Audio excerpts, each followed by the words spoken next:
Ich habe 2023 und 2024 schon mal versucht, eine komplette Ultraleicht-Tracking-Packliste mit Decathlon-Ausrüstung zusammenzustellen. Und damals war Decathlon vor allem spannend, weil viele Produkte einfach günstig waren. Aber inzwischen hat sich das verändert, wie wir wissen. Decathlon ist nicht mehr nur die Budgetoption für Einsteiger, sondern bietet in einigen Kategorien mittlerweile auch Ausrüstung an, die wirklich mal in Richtung High-End und Ultraleicht gehen. Und letztes Jahr habe ich bewusst mal kein neues Video dazu gemacht, weil sich aus meiner Sicht da eigentlich gar nichts getan hatte. Aber 2026 sieht das jetzt echt anders aus. Mit Produktlinien wie Simons, neuen Kleidungsstücken, Zelten, Rucksäcken, Schuhen und verschiedenen Zubehör wird Decathlon auf einmal ja dann doch wieder fürs Ultraleicht-Tracking deutlich spannender. Und deswegen gibt es in diesem Jahr nicht einfach nur eine fertige Packliste, sondern pro Kategorie 2 Empfehlungen. Einmal wirklich gut und günstig und einmal die spannendste High-End- oder Ultraleicht-Option aus dem aktuellen Decathlon-Sortiment. Und am Ende steht dann eine komplette Packliste, bei der jeder selber entscheiden kann. Und meine Einschätzung natürlich, wo Decathlon heute wirklich stark ist und wo sich Alternativen weiterhin lohnen. Und wie immer, ich habe mir die Sachen selbst gekauft. Nur das Decathlon-Zelt, das Dyneema-Zelt letztens, das durfte ich vorab testen. Aber Decathlon weiß nicht, dass ich hier das Video mache und es gibt auch keine Freigabe und keine Vorgaben. Das ist also meine unabhängige Einschätzung zur Decathlon-Tracking-Packliste 2026. Ja, und anfangen will ich mal mit einer der spannendsten Neuerungen, wie ich finde. Denn die einzig große Innovation im letzten Jahr bei Decathlon war natürlich bei den Rucksäcken. Simont MT900 UL heißt das Modell hier, was ich ausführlich im Video auch vorgestellt hatte. Die Königsklasse gerade bei Decathlon, was die Rucksäcke angeht. 880 Gramm, 50 Liter, 250 €, aber eine Menge Funktion und ein gutes Gewicht. Ich fand ihn finde ihn auch immer noch nach wie vor sehr, sehr stark. Kommt mit einer Hüftgurttasche und kommt vor allem mit diesem Carbon-Rahmensystem, was hinten dieses Netz wirklich am Rücken hält und dadurch eine Lücke entsteht, weil der restliche Rucksackkörper sich ein bisschen biegt. Und das Konzept gibt es nur bei einzelnen Rucksackherstellern überhaupt und Decathlon hat sie relativ gut umgesetzt und auch vom Design war ich da eigentlich positiv überrascht. Deswegen ist das nach wie vor der beste Rucksack, aber natürlich sehr, sehr teuer. Die Option, die wir beim letzten Video hatten vor 2 Jahren, und da war ich auch ganz überrascht, war dann das Modell 4Class Travel 25 Liter. Den gibt es auch immer noch zu kaufen und ich würde ihn auch immer noch empfehlen. 271 Gramm, also unvorstellbar leicht und 25 €. Man muss sagen, das ist wirklich minimalistisch und eigentlich überhaupt von Decathlon gar nicht zum Tracking gedacht. Wir haben wirklich fast keine Polsterung hier in den Schultergurttaschen, sehr minimalistische Hüftgurttaschen, aber für alle, die wirklich aufs letzte Gramm achten wollen und wirklich mit 25 Liter klarkommen, der hat ja auch schön noch eine große Pocket vorne, war das eigentlich immer ein guter Rucksack. Ich persönlich nutze ihn sehr häufig bei Tageswanderungen. Ja, aber wie ihr seht, fehlte da so ein kleines Mittelding. Und ich habe mir alle Rucksäcke nochmal genau angeguckt und man muss einfach sagen, dass 90% der Rucksäcke aus meiner Sicht eigentlich fürs leichte Tracking nicht wirklich was taugen. Bis ich dann das Modell hier in der Mitte gesehen habe. Quechua MH100.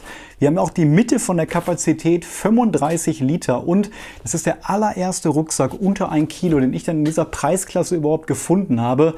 940 Gramm und nur 35 €. Und jetzt schaut euch dieses Teil mal hier an. Wir haben hier vorne ein Fach, wie das auch bei dem G4Free Rucksack ist. Das heißt hier oben mit so einer kleinen Schnur und das lässt sich wie eine Art Rolltop verschließen und kommt dann mit einem Deckel drüber. Das heißt, das ist relativ variabel. Ich hatte auch den wirklich sehr vollgepackt und würde behaupten, da komme ich sogar an 40 Liter, wenn es wirklich sehr, sehr groß ist. Man kann ihn auch seitlich vorne öffnen. Er hat links und rechts vorbildlich für die Flaschen so kleine Mesh-Pockets, wie auch bei einem richtigen Tracking-Rucksack. Leider hier vorne immer noch keine Tasche, aber dafür wenigstens, wie gesagt, diese seitliche Öffnung. Von hinten ist es auch noch ganz cool, weil er hat jetzt nicht wie bei dem teuren Rucksack wirklich, dass der Rücken komplett weggedrückt wird, sondern an verschiedenen Punkten gewisse Zonen, die dann auf dem Rücken anliegen und hier hinten eine etwas starre, ich will es nicht Platte nennen, aber Schaumstoffschicht, die dann wirklich 2-3 Zentimeter vom Rücken wegliegt. Und ich war da erst skeptisch, habe ihn aber gestern erst getragen bei einer Sommerwanderung und es scheint tatsächlich zu funktionieren. Also das heißt hier Air Cooling und die kalte Luft kommt dann im Prinzip von den Seiten in die Mitte und verteilt sich dann nach oben und unten. Und das klappt überraschend gut, also nicht ganz so gut wie bei dem, aber man hat gegenüber einem klassischen Rucksack und für alle Leute, die wirklich im Sommer auch stark mit dem Schwitzen kämpfen, bringt das auf jeden Fall was. Und was auch cool ist, der Rucksack ist sehr, sehr gut gepolstert. Nicht übertrieben dick, aber natürlich viel besser als der. Und vor allem sind die Schultergurte und auch die Hüftgurte, wie ihr seht, ausreichend breit, sodass die Last sich sehr gut verteilt. Und das Beste ist, wir haben sogar noch eine Hüftgurttasche dabei. Keine Schultergurttaschen, dafür eine Menge Clips, aber diese kleine Pocket ist verdammt nützlich. Wir haben bei dem ja auch nur eine gehabt und die ist nicht starr, wie ihr seht, hier am Hüftgurt dran, sondern so ein bisschen variabel davor. Verarbeitung, Decathlon klassisch, relativ gut. Wir haben sehr einfache Stoffe, also ganz normales Nylon, wie ihr seht. Hier vorne ein bisschen mit Ripstop gearbeitet, aber ich finde es wirklich ein sehr, sehr gelungenes Produkt und für 35 € und unter 1 Kilo endlich mal ein sehr guter Einsteigerrucksack bei Decathlon, der ja auch mit ordentlich Platz einherkommt und meiner Meinung nach müsste dann auch die komplette Packliste, die wir uns gleich angucken, mit 2-3 Tagen Verpflegung hier reinpassen. Deswegen hat das Decathlon meiner Meinung nach auf jeden Fall sehr, sehr gut gemacht und schon mal eine klare Empfehlung für alle, die jetzt was zwischen diesen beiden Modellen suchen würde. Ja, bei den Zelten ist es ein bisschen gemischt. Wir haben einerseits wirklich einen großen Fortschritt gemacht, aber auch komischerweise ein paar Rückschritte bei Decathlon. Der König ist natürlich jetzt das neu veröffentlichte Simon Tentab Sprint, was wir uns hier auch ausführlich angeguckt haben. Das erste Dyneema-Zelt, ich sag mal, eines Mainstream-Herstellers. 497 Gramm, aber 750 €. Und das ist natürlich kein normaler Decathlon-Preis mehr, wie ich fand, aber durchaus ein gelungenes Zelt für alle, die wirklich die beste Option in Form eines Trekking-Stock-Zeltes suchen. Ist das definitiv sein Geld wert, aber wir haben natürlich auch die begrenzte Stückzahl. Dasselbe Zelt gibt es allerdings auch ohne Dyneema. Es hat dann dieselbe Bauform, aber ist dann aus klassischen Nylon-Materialien.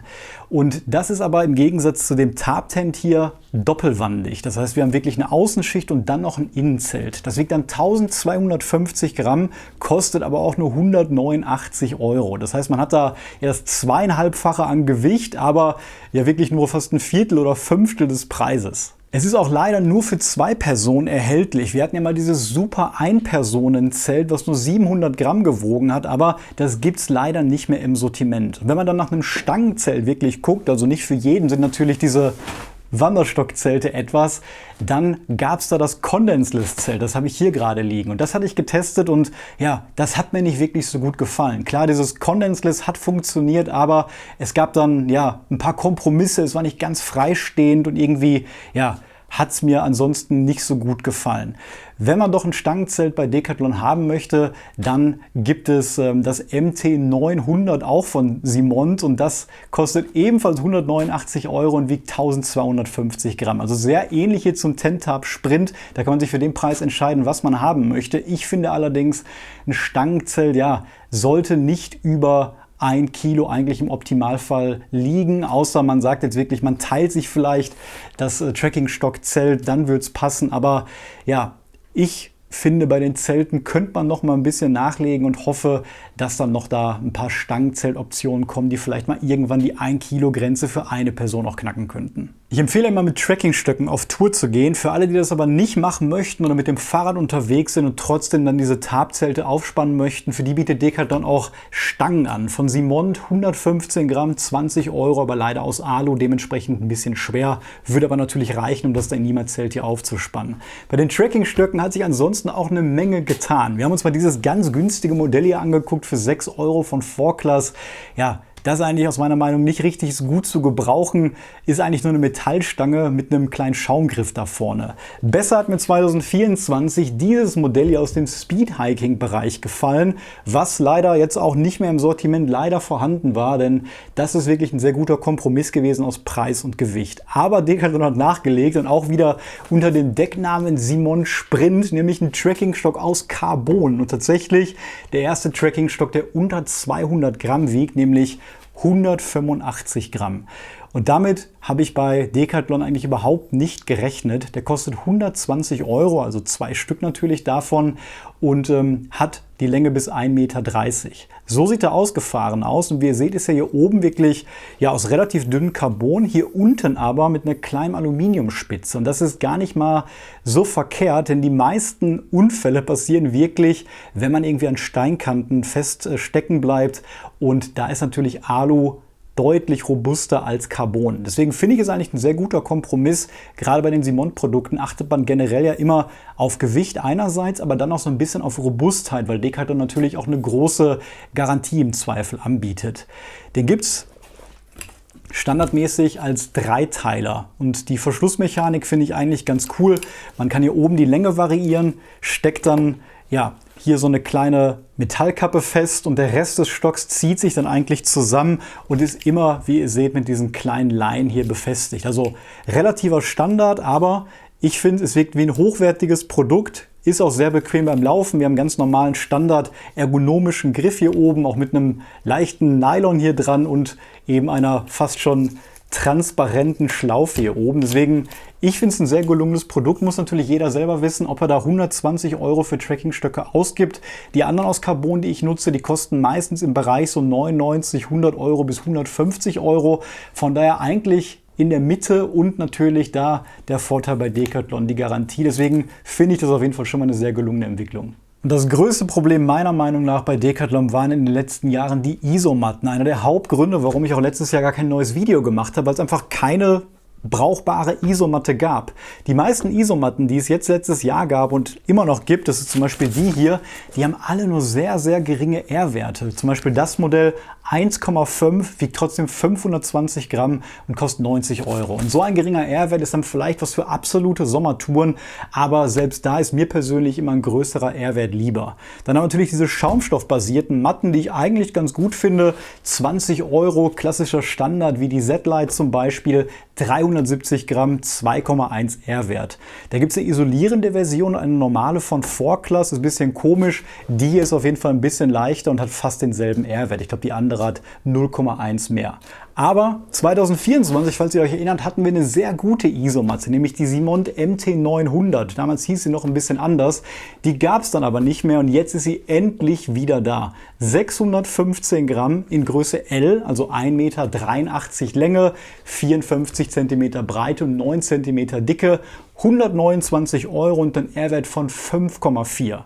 Und das finde ich erstmal richtig gut. Das ist so im Mittelfeld, würde ich meinen. Es gibt sicherlich leichtere Matten, aber es gibt auch teurere Matten. Gerade im letzten Jahr hat sich der Isomattenmarkt sehr stark entwickelt. Nachdem Thermarest ein bisschen vorgelegt haben, sind andere Hersteller wie C2 Summit und Expert auch deutlich nachgezogen. Auch von Naturehike hatten wir gute Optionen gesehen. Aber das ist meiner Meinung nach die einzige Isomatte bei Decathlon, die man jetzt guten Gewissens für den Preis, finde ich, kaufen kann. Sie ist sehr bequem, hat auch 2 Ventile, ausreichend groß für meine Verhältnisse und ja, da kann ich nur hoffen, dass die auf jeden Fall länger im Sortiment bleibt. Ja, was da gerade runtergefallen war, das war der Schlafsack. Denn der darf natürlich auch bei den großen Fiats nicht fehlen. Und da hat Simont tatsächlich jetzt mal ein Quilt herausgebracht. Und das finde ich eigentlich fast genauso unglaublich wie ein Dyneema-Zelt, dass wirklich so ein bekannter Hersteller mal ein bisschen weitergeht und da wirklich, ich sag mal, so einen neuartigen Schlafsack entwickelt. Jedenfalls einen, der fürs Ultraleicht-Tracking wirklich ein bisschen besser ist. Leider erstmal nur aus Daune. Ich persönlich verwende keine Daune, aber viele Leute tun das natürlich. Und der wiegt 645 Gramm in Größe L und kostet 300 € und hat 0 Grad Komfortwert. Und das ist auf jeden Fall ein sehr gutes Mittelfeld. Ich hätte mir gewünscht, dass er dann ein bisschen günstiger ist, weil für den Preis, ehrlicherweise, da gibt es eigentlich genug Konkurrenz für Daunenquills auf dem Markt. Es gibt auch einen Daunenschlafsack, der ist ein bisschen schwerer für alle, die das lieber haben. 830 Gramm in Größe M, 220 €, also da ein bisschen günstiger. Das, was ich generell empfehlen würde, ist eigentlich ungeschlagen. Seit 2 Jahren haben wir das Produkt hier, der Simont Tracking MT500 Schlafsack aus Synthetik. Und mit dem bin ich echt sehr, sehr zufrieden. Da muss man ein bisschen aufpassen. Da steht 5 Grad oder auch 0 Grad. Den gibt es in unterschiedlichen Stärken. Das ist aber die Komforttemperatur. Das Komfortlimit liegt da immer 5 Grad tiefer. Also das Modell, was ich hier gerade habe, wiegt 950 Gramm in M, also unter 1 Kilo. Das finde ich schon mal wichtig und kostet 75 € und geht bis 0 Grad Limit. Falls ihr auf einer kälteren Tour unterwegs seid, gibt es auch den für 0 Grad und ich glaube, wir haben sogar eine 10 Grad Version. Der wurde einmal verbessert vor 2 Jahren, ein bisschen schnittiger gewählt. Davor war der ein bisschen kompakter und er wurde sogar ein bisschen leichter. Deswegen, ja, denke ich eigentlich, viel mehr ist hier gar nicht mehr zu machen bei Synthetik-Schlafsäcken. Ich würde mir wünschen, wie gesagt, dass da noch ein Synthetik-Quilt vielleicht irgendwann rauskommt, aber ansonsten bin ich vom Schlafsack, gerade was die Preis-Leistung angeht, für 75 € und unter 1 Kilo immer noch begeistert. Eine Alternative zur klassischen Isomatte-Schlafsack-Kombo ist Zenbivi, ein komplettes zusammenhängendes Schlafsystem für mehr Komfort und Flexibilität. Es besteht aus einer Isomatte mit Kissen, einem Sheet, das daran befestigt wird und einem passgenauen Quilt, der drüber kommt und fixiert wird. Ich habe hier das Light Bundle mit einem Quilt aus Primaloft Black und Ponji-Oberfläche und der Flex Air Isomatte, was zusammen bis -4 Grad reicht mit einem Gesamtsystemgewicht von unter 2 Kilo. Abends am Lager angekommen, packt man einfach Isomatte, Sheet, Kissen und Quilt aus dem optionalen Dryback aus, schüttelt alles ein wenig auf und fängt als erstes mit der Isomatte an, welche ausgelegt und aufgeblasen wird. Hier habe ich die Länge L, welche mit 1,98 m für eine ordentliche Liegefläche im Zelt sorgt. Darüber wird dann das Sheet zuerst am Fußbereich übergestülpt und dann ebenso über den Kopfbereich gesteckt, wo sich wie bei einer Schlafsackkapuze dann auch ein Teil der Isolation befindet. Danach wird die Isomatte einfach gedreht und das Sheet auf der Rückseite mit einem Gurt befestigt und festgezurrt. Der Quilt wird dann am Torsobereich einfach mit verschiedenen Haken befestigt, die einzeln farblich markiert sind, und das sorgt dann dafür, dass nichts verrutschen kann und auch beim Drehen keine Kältebrücken entstehen können. Das Kissen besteht aus einem einfachen Überzug mit Luftpolster und wird ebenso mit 2 Haken befestigt, um nerviges Wegrutschen zu verhindern. Wahlweise gibt es dazu auch einen bequemen Topper, der dazwischen gesetzt werden kann. Am Sheet gibt es dann auch praktische Lücken, um auch nachts schnell mal die Füllmenge der Matte regulieren zu können. Ist dann alles zusammengesetzt, erhält man so ein einzigartiges Schlafgefühl, was nicht nur bequem ist und viel Raum bietet, sondern auch effizient die Wärme am Körper hält, egal wie unruhig man sich nachts bewegt. Zenbivis gibt es aber in vielen verschiedenen Varianten und Gewichtsklassen. Weitere Informationen und den Link findet ihr unten in der Beschreibung. Ja, und zum Thema Kissen habe ich letztens auch wirklich ein sehr umfangreiches Video gemacht, wo ich, glaube ich, 12 verschiedene Kissen wirklich vorgestellt habe und noch viel mehr getestet habe. Und Decathlon war da mit 2 Modellen beteiligt. Einmal das ganz einfache Quechua Air Basic, 7 €, 100 Gramm. Fand ich ehrlich gesagt überhaupt nicht spannend, ist natürlich günstig, hat auch so einen leichten Stoffüberzug, aber viel zu schwer für ein reines Luftkissen. Was viel gemütlicher ist und bei mir auch in den Top 3 war das Simont MT500. 16 €, 130 Gramm. Das ist natürlich erstmal eine Menge, aber dafür sehr komfortabel. Wir haben ja auch das Prinzip so eines mehreren Schichtensystems. Das heißt, wir haben Überzug, da drin ist ein Luftkissen und, falls ihr das so ein bisschen sehen könnt, eine sehr dicke und komfortable Schaumschicht. Und gerade diese Kombination wirklich aus Luftkissen und Schaumstoff, die verwende ich persönlich sehr gerne und das sorgt eigentlich für den besten Kompromiss aus Bequemlichkeit und Gewicht noch. 130 Gramm ist nicht wenig, dafür stimmt aber der Preis. Andere Modelle, zum Beispiel das von Nimo, was ich verwende, kostet über 50 €. Und was hier der besondere Trick ist nämlich die Verwendung des Sitzkissens. Das habe ich auch schon oft empfohlen. 3 € kostet das, glaube ich, nur, oder 4. Das ist nur die Hälfte von dem und das habe ich eigentlich immer halbiert im Rucksack dabei. Vielleicht als Unterstützung im Rückenpolster, vielleicht für den Pausen, als Sitzkissen, falls der Boden mal nass ist, als Isomattenverlängerung. Und wenn ihr dann dieses Kissen mitnehmt, ihr seht schon, die Form passt hier wirklich gut übereinander, dann kann man das noch hier reinschieben und zwar zwischen Luftkammer und dieser Komfortschicht. Und dann ist es noch ein bisschen fester, man hat noch ein bisschen mehr Dämpfung und das war für mich dann wirklich eines der bequemsten Setups, aber man muss natürlich da bereit sein, das Gewicht einzugehen. Ja, und auch Schuhe haben wir uns im letzten Jahr wirklich ausführlich bei Decathlon angeguckt und ganz klar festgestellt, hier das Modell in der Mitte, der Kiprun MT3 für 90 € ist so ziemlich der beste Preis-Leistungsschuh auf dem gesamten Markt, würde ich behaupten, und auf jeden Fall der beste von Decathlon. Ich habe sehr viel positives Feedback auch von euch bekommen, das den durchweg fast allen gefallen hat. Ich finde, es ist der perfekte Trailrunner, sehr leicht, eine luftige Obermeshschicht und dafür für 90 € auch noch sehr fair. Das Problem ist gerade, da stand online, als ich gestern geguckt habe, letzte Chance. Also ich hoffe nicht, dass der aus dem Sortiment geht. Es ist aber in der Vergangenheit bei wirklich guten Schuhen bei Decathlon schon passiert. Und was dieser Schuh nicht hatte, war eine besondere Sohle. Die ist auch bei mir schon abgelaufen jetzt hier. Das ist per se nicht schlimm, aber es gibt da natürlich bessere Sohlen. Und da habe ich auch nicht schlecht gestaunt, als ich dann gehört habe, dass Decathlon und Vibram jetzt eine Kooperation anscheinend machen und Decathlon auch Vibram-Sohlen verbaut. Und die benutze ich selber bei meinen Ultraschuhen eigentlich immer. Und wenn ihr euch das mal anschaut, dann sind tatsächlich diese Vibram-Sohlen unter diesen beiden neuen Quechua-Modellen vorhanden. Und das finde ich erstmal sehr besonders, vor allem wenn man da auch auf den Preis guckt. Denn die Schuhe kosten auch unter 100 € und die gibt es hier in 2 Varianten. Die hellen ist die Light-Variante, MH900 von Quechua, 384 Gramm pro Schuh. Also Light ist jetzt relativ, aber ich finde, es ist ein sehr gelungener Mix aus klassischem Trailrunner und auch halbhoher Wanderschuh, denn der ist ein bisschen fester, ein bisschen schwerer, ein bisschen weniger luftig, aber gibt gerade am Knöchel ein bisschen mehr Stabilität. Das heißt, die gesamten Wände sind ein bisschen dicker und steifer. Gerade natürlich für die Berge interessant und für alle, die eher so ein bisschen skeptisch bei diesen sehr, sehr leichten Trailrunnern waren, finde ich das eigentlich mit die perfekte Lösung. Den gibt es auch noch in einer anderen Farbe. M-Foam-Dämpfung soll auf jeden Fall ein bisschen weich sein. Ich finde jetzt nicht besonders weicher als bei dem MT3, den ich hier getestet habe, aber durchaus komfortabel und irgendwie nicht hart. Hier oben haben wir kein klassisches Schnürsystem, sondern einfach so ein Quick-System, wo man an der Schnur zieht und das dann festdrückt, finde ich auch ganz gut. Hatten wir, glaube ich, vor 3 Jahren auch mal bei anderen Schuhen, die auch nicht mehr im Sortiment sind. Und die sehe ich so ein bisschen als verbesserter Nachfolger. Deswegen da auf jeden Fall vielleicht die neue Empfehlung, wenn die mal nicht auf dem Markt sind. Aber es gibt hier, wie ihr seht, noch die schwarze Variante. Und das ist derselbe Schuh, aber in wasserdicht. Kostet 10 Euro mehr, also 95 Euro und wiegt 413 Gramm, also nochmal jetzt 40 Gramm mehr. Und hier, wie ihr seht, ist es alles noch ein bisschen robuster und natürlich dadurch weniger luftig. Gerade da streitet man sich immer ein bisschen, was präferieren die meisten, wasserdicht mit Membran oder lose Trailrunner. Beides hat seine Daseinsberechtigung. Und für alle, die wirklich lieber wasserdichte Schuhe getragen haben im schlechten Wetter, könnte das eine spannende Option sein. Hier gibt es auch eine klassische Schnürung. Ansonsten verhalten die beiden sich von der Form erstmal relativ gleich, wie ich finde.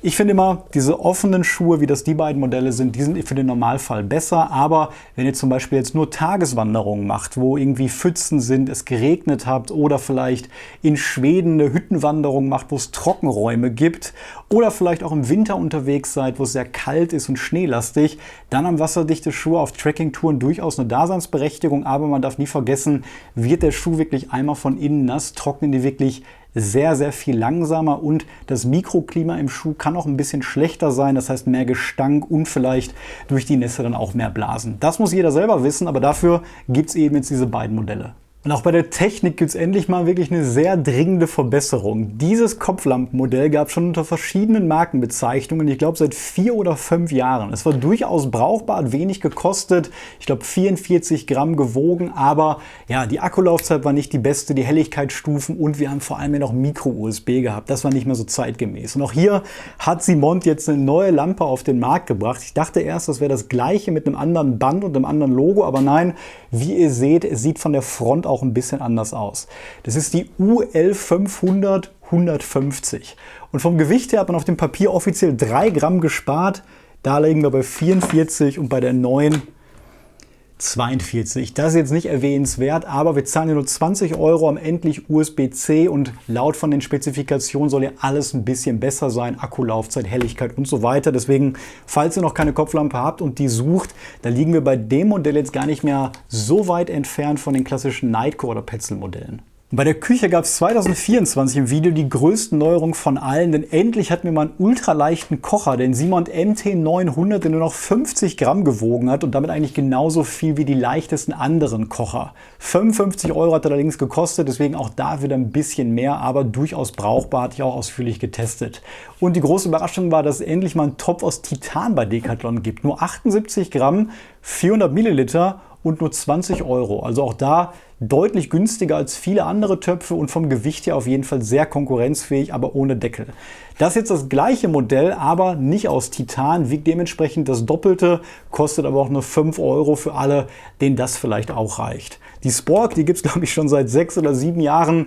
Ich glaube, da wird sich auch nie mehr was tun. 11 Gramm wiegt die nur, 1,99 Euro kostet sie und ja, mehr will man eigentlich nicht für so eine Kombination hier, um dann eben seine gefriergetrocknete Mahlzeit vielleicht essen zu können. Und ja, damit war ich eigentlich immer zufrieden, habe es letztens erst auch wieder verwendet, als ich meinen anderen Löffel verloren hatte.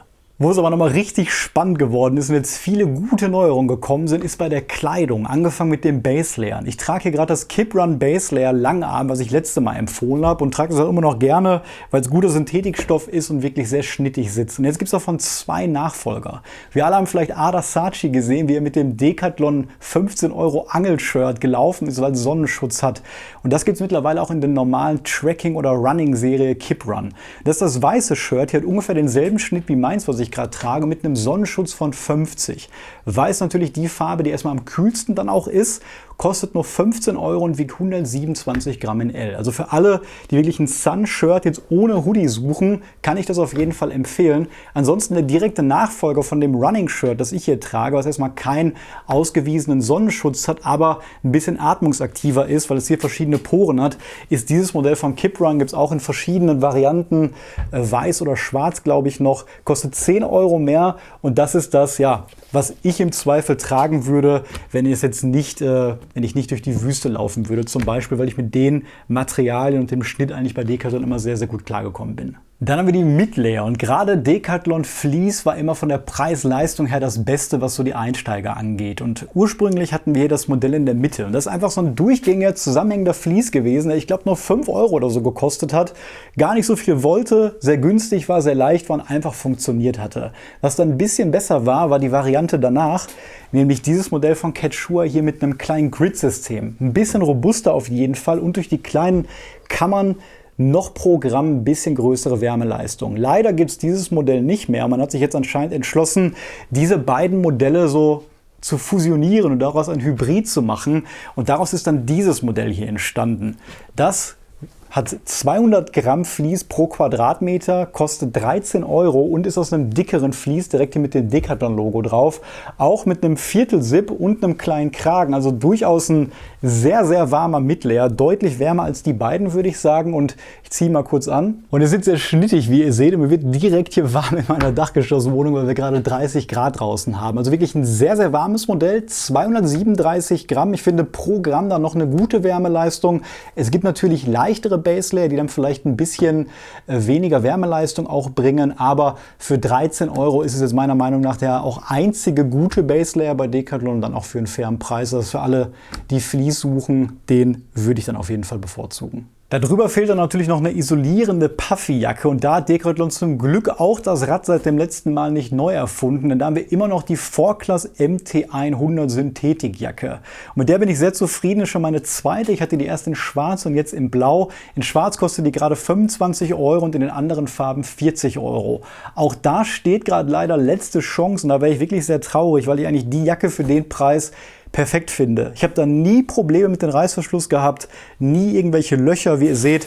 Es ist auch so ein bisschen grid-basiert, der Stoff ist robust und die wärmt wirklich bis -5. Also ich habe damit auch Wintertouren gemacht. Wiegt allerdings 350 Gramm. Also auch da wieder, wenn man das jetzt mit dem Fleece und dem Baselayer kombinieren würde, hat man da auf jeden Fall schon ein Gewicht von über 600 Gramm. Dafür aber auch wirklich, ich sag mal, sehr warme Synthetikklamotten. Ja, wenn es im Sommer aber wirklich warm wird, braucht man vielleicht gar keine Puffyjacke und kann stattdessen eine viel leichtere Windjacke mitnehmen, die man einfach dann über dem Midlayer zieht. Und diese Kombination, die sorgt wirklich für eine ganz, ganz große Wärme bei sehr kleinem Gewicht. Ansonsten auch ein sehr flexibles Kleidungsstück, was man auch trotz Puffy noch gerne einpacken kann. Und da hat Decathlon schon zweimal wirklich ein sehr gutes Modell rausgebracht. Erst vor 4 Jahren von Kalenji, fast 200 Gramm, noch relativ schwer.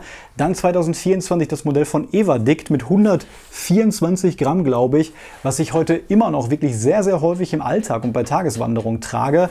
Und jetzt war ich ganz überrascht davon, dass sie es nochmal getoppt haben, nämlich hier ein Modell von Quechua. Und das wiegt sage und schreibe nur 83 Gramm und kostet 45 Euro.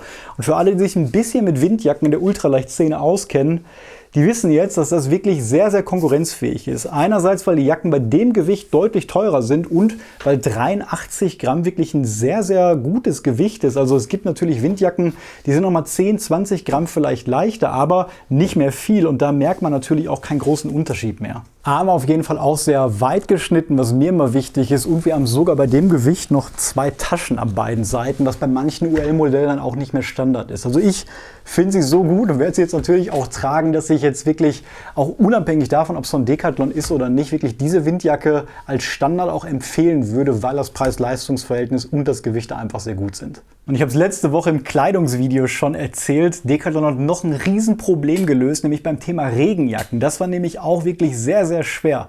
Es gab Regenjacken, die waren teuer, die waren überhaupt nicht ultraleicht und dann teilweise auch noch undicht. Wir hatten zwar einen Poncho und den habe ich hier immer noch liegen, den gibt es auch immer noch, den Vorklass MT100, aber der wiegte 300 Gramm für 20 Euro. Günstig ist er, der Rucksack passt gut drunter, aber 300 Gramm ist meiner Meinung nach für einen Poncho einfach zu viel.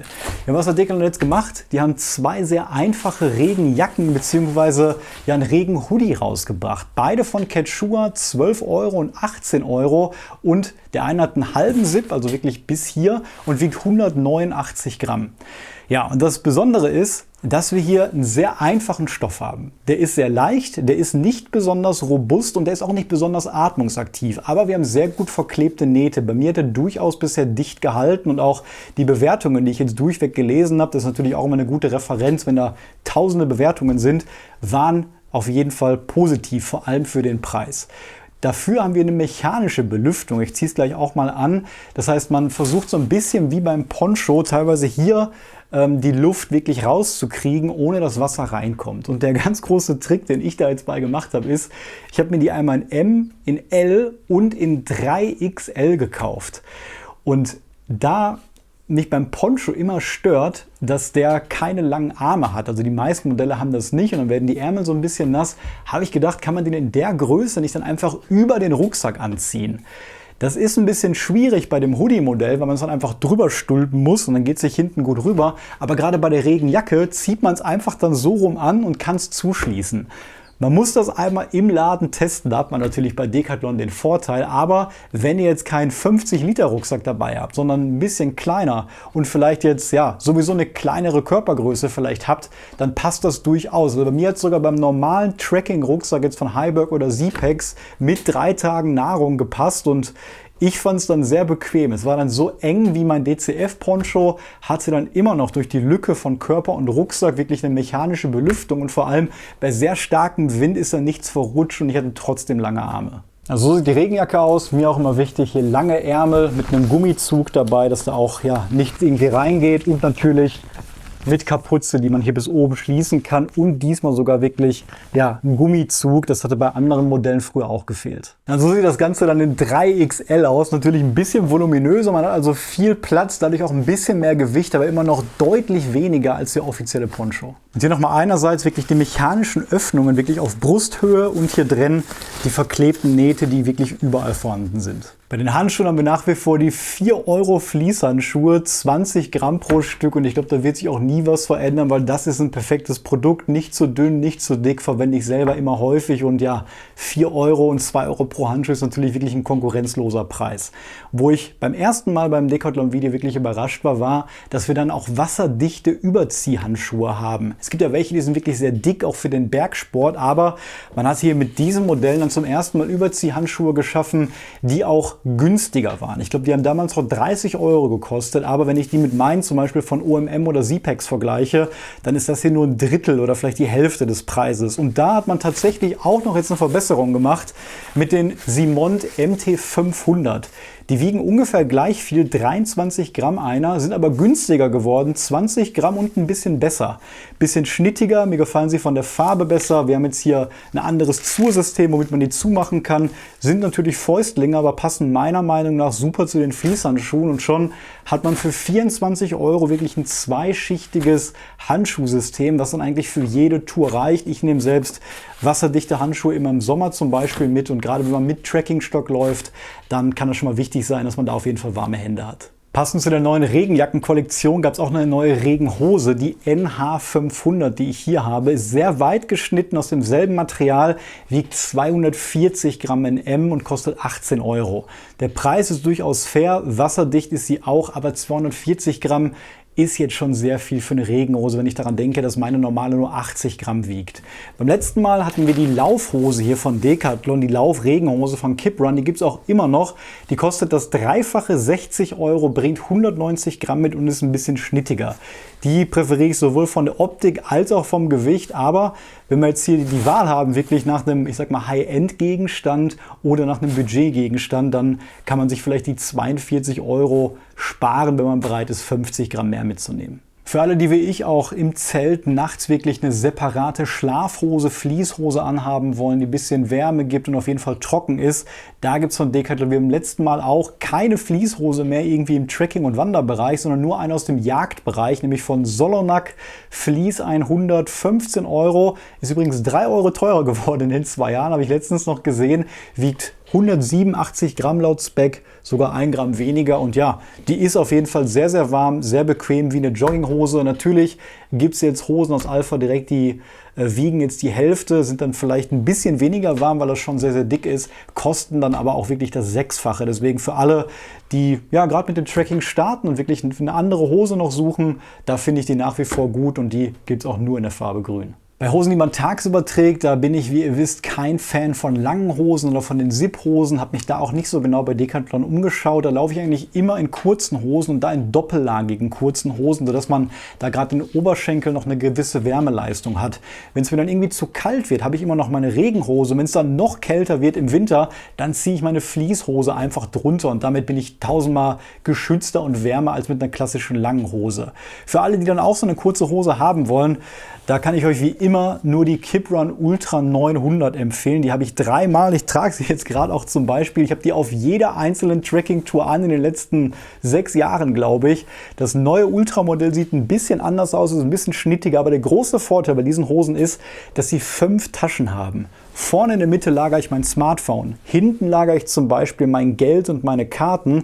Und an den ganzen Seitentaschen, da lagere ich zum Beispiel noch ein Mikrofon, irgendwelche Riegel, einfach irgendwelchen Kleinkram, den viele Leute wahrscheinlich sonst in Hüftgurttaschen oder Schultergurttaschen packen würden. Und ich kann euch sagen, das liegt so auf der Hüfte, dass das eigentlich nicht stört. Und 159 Gramm in Größe M ist jetzt auch nicht viel für so eine kurze Hose. Und ja, ich kann nichts Schlechtes darüber sagen, ist nach wie vor meine Lieblingshose. Und für alle, die das mal testen wollen, da kann ich euch das Modell auf jeden Fall empfehlen. Coole Neuerung gibt es aber bei den Kopfbedeckungen. Natürlich haben wir immer noch das gute Multifunktionstuch von 4Class, ganz normaler Standard, einfach so ein dünnes Schlauchtuch, MT100, 6,58 Gramm. Damit kann man schon eine Menge machen, je nach Anwendungsfall. Wenn es aber kühler wird im Winter, hatte ich zum Beispiel immer noch ein Fleece Buff mit. Das ist jetzt von einer anderen Marke hier, damit ich ein bisschen mehr Wärmeleistung habe. Das gibt es bei Decathlon nicht und ich muss sagen, wenn ich das meistens im Winter mit hatte als Schlauchtuch, habe ich es eigentlich zu 95% nur als Mütze immer getragen, indem ich es umgeschlagen habe. Vielleicht dann nachts mal auch als Schlafmaske oder sogar im Zweifel manchmal als Handtuch nach dem Duschen. Und Simon hat sich jetzt gedacht, wir wollen kein Fleece-Multifunktionstuch machen, sondern einfach eine Fleece-Mütze. Und zwar nur für 10 Euro und die wiegt auch nur 40 Gramm, das heißt genauso viel wie mein Fleece Buff. Und für alle, die dann im Winter auf der Suche sind, wirklich nach einer leichten Kopfbedeckung, die man dann vielleicht auch beim Schlafen tragen kann und die warm ist, da kann man hier diese Simont-Mütze auf jeden Fall empfehlen. Gibt es auch in 2 Größen. Ihr seht, bei mir ist es ein bisschen enger. Ich habe die jetzt, glaube ich, in der Größe SM, aber ich mag es auch eigentlich, wenn es ein bisschen fester sitzt und ich merke direkt, wie es hier drin warm wird. Einen Rückschritt gab es leider bei der Cappy, die ich auch sehr, sehr gerne trage. Auch jetzt auf der 1000 Kilometer durch Deutschland habe ich hier meine Laufcap dabei. Die gibt es in der Form nicht mehr. Das war nämlich mal so ein Sahara-Cap-Hybrid, wo man hinten noch wirklich einen Nackenschutz installieren konnte. Und die wiegt jetzt hier nur 19 Gramm. Es gibt jetzt nur noch eine Laufcap von Kiprun, die auch, glaube ich, vorne hier ein bisschen fester ist und generell auch ein bisschen größer ist. Sieht halt aus wie so eine klassische, ich sag mal, Fahrradcap, Laufcap. Die sind ja aktuell auch ein bisschen im Trend. Wiegt dann leider 48 Gramm und kostet 15 Euro. Aber wenn ihr wirklich so eine, ich sag mal, wasserabweisende Cappy sucht, die man beim Tracking aufsetzen kann, ist sie immer noch deutlich leichter als so klassische Mode-Cappies, die man vielleicht kennt. Bei den Socken ganz kurz gibt es meiner Meinung nach 2 Optionen, wenn ihr da auf der Suche seid. Einmal die Kiprun Laufsocken, die sind ein bisschen weniger hoch. Doppelpack kostet dort 7 Euro, komplett aus Synthetik, funktionieren, haben jetzt eine überschaubar hohe Haltbarkeit, sage ich mal. Aber der Preis ist in Ordnung und Blasen hatte ich da persönlich noch nicht. Wer klassischere Wandersocken haben möchte, der kann die von Decathlon 100 nehmen. Die kosten, ich glaube, 10 Euro, auch ein Doppelpack. Und die sind an gewissen Stellen noch ein bisschen verstärkt, ein bisschen höher. Und ich sag mal, eher für den Gebrauch mit etwas dickeren Wanderschuhen gedacht, als für diese ultraleichten Trailrunner. Ja, was zuletzt jetzt noch sehr, sehr interessant ist, dass Decathlon nochmal versucht, ein Wasserfilter-Flaschenhybrid auf den Markt zu bringen. Das habe ich im ersten Video 2023 schon getestet. Das hatte 180 Gramm gewogen, war ein bisschen sperrig, aber hat funktioniert. Und jetzt gibt es das Ganze, ich sag mal, in der Ultraleicht Edition von Simont. Und hier haben wir eine 1 Liter Flasche mit integriertem Filter da drin. Mit einer sehr großen Öffnung auch hier oben. Der kleine Filter, der liegt jetzt hier drin. Und der entfernt genauso gut, sage ich mal, alle Sachen, die man entfernen möchte, wie jetzt so ein normaler Sawyer Squeeze Filter, der natürlich dann weniger wiegt, aber auch per se erstmal keine 1 Liter Wasserflasche dabei hat. Und die Kombination jetzt aus Filter und separater Flasche, wenn man dann vielleicht auch noch normal 2x1,5 Liter PET-Flaschen dabei nimmt, hat man im Zweifel 4 Liter, hat 2 saubere Flaschen und kann natürlich die Flasche im Gegensatz zu Plastikflaschen auch sehr, sehr gut verstauen. Und die ist auch deutlich robuster als diese Squeeze-Beutel bei den anderen Wasserfiltern, wenn ihr das vielleicht kennt. Kostet 40 €, finde ich interessant und werde ich auf der nächsten Tour nochmal im Detail testen. Als Alternative zu einem richtigen Wasserfilter, wenn man es wirklich nur mal in absoluten Notfällen braucht, vertreibt Decathlon mittlerweile auch selber die Katadyn Micro-Pur-Tabletten, die ich auch sehr häufig verwende. Schmeißt man einfach in die PET-Flaschen rein, muss eine halbe Stunde bis 2 Stunden warten und hat dann auch auf jeden Fall ein bisschen sichereres Wasser. Ansonsten gibt es noch weitere Kleinigkeiten wie den ersten Dryback hier von Simont. Das ist 7 Liter für 10 € und 40 Gramm, was ich vom Gewicht jetzt auch sehr cool finde. Wenn man ja ein bisschen was für die Organisation sucht, dann muss man nicht direkt zu Dyneema greifen oder als großen Marken. 10 € ist dafür auf jeden Fall schon ein fairer Preis. Wir haben wie immer auch diesen kleinen Cup-Becher, den haben manche mit, muss man aufpassen, man kann da jetzt keinen heißen Kaffee oder Tee reinkippen. Ich glaube, bis 40 Grad hält das noch, aber ja, ist halt sehr praktisch, um auch zum Beispiel, wenn man mal in Schweden oder sonst wo ist, schnell Wasser mal aus dem Bach zu filtern, ohne dass man die ganzen Flaschen dort rausschleppen muss. Und wenn ihr euch vielleicht für einen dieser Rucksäcke interessiert, dann braucht man natürlich dann noch einen Wasserschutz. Und dann gibt es dann auch immer diese Überzüge über den Rucksack, die Decathlon anbietet. Ich finde die einerseits erstmal sehr schwer und die haben halt den Nachteil, dass sie nicht komplett schützen, weil an Wasser immer noch zum Beispiel, gerade wenn man eine Regenjacke trägt, am Rücken runterläuft und der Rucksack dann ja vom Körper aus, vom Rücken aus nass werden kann. Besser ist es da wirklich einen Liner im Rucksack zu verwenden.